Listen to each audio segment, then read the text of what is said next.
November 26న America అధ్యక్ష భవనం white house వద్ద కాల్పుల ఘటన నేపథ్యంలో ట్రంప్ ఇప్పుడు సంచలనమైనటువంటి ప్రకటనలు చేశాడు. దేశంలో వచ్చే వలసలను శాశ్వతంగా నిలిపివేస్తానని, ముఖ్యంగా మూడో ప్రపంచ దేశాల నుంచి వచ్చే పౌరులను అనుమతించబోమని ఆయన స్పష్టం చేశాడు. అంటే మూడో ప్రపంచ దేశాలంటే ఆసియా దేశాలు, ఆఫ్రికా దేశాలు, లాటిన్ అమెరికా వంటి దేశాలు. ఈ దేశాల నుంచి వచ్చే పౌరులను పూర్తిగా నిలిపివేస్తామన్నట్లు ఇప్పుడు ప్రకటన చేశాడు.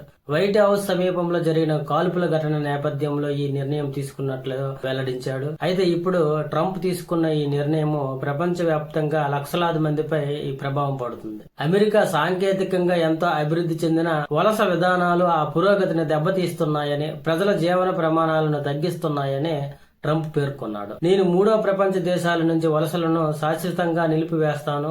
బైడెన్ హయాంలో అక్రమంగా వచ్చిన వారిని వెలగొట్టడానికి, అమెరికాకు ప్రయోజనం చేకూర్చడానికి, మన దేశాన్ని ప్రేమించలేని వారిని బహిష్కరించి, విదేశీయులకు ప్రభుత్వ ప్రయోజనాలు అలాగే సబ్సిడీలు నిలిపివేయడం, దేశ శాంతికి భంగం కలిగించే వారిని పౌరసత్వం నుంచి తొలగించడానికి, భద్రతాపరమైనటువంటి పాశ్చాత్య నాగరికతతో సరిపోలనే విదేశీయులను బహిష్కరణకు ఈ చర్యలు తీసుకుంటున్నట్లు ఇప్పుడు ట్రంప్ చెప్పాడు. ద్వేషించేవారు, దొంగతనం చేసేవారు, హత్యలు చేసేవారు, అమెరికాకు వ్యతిరేకంగా నినాదాలు చేసేవారు ఇక్కడ ఎక్కువ కాలం ఉండరని ట్రంప్ తన పోస్ట్ లో తెలిపాడు.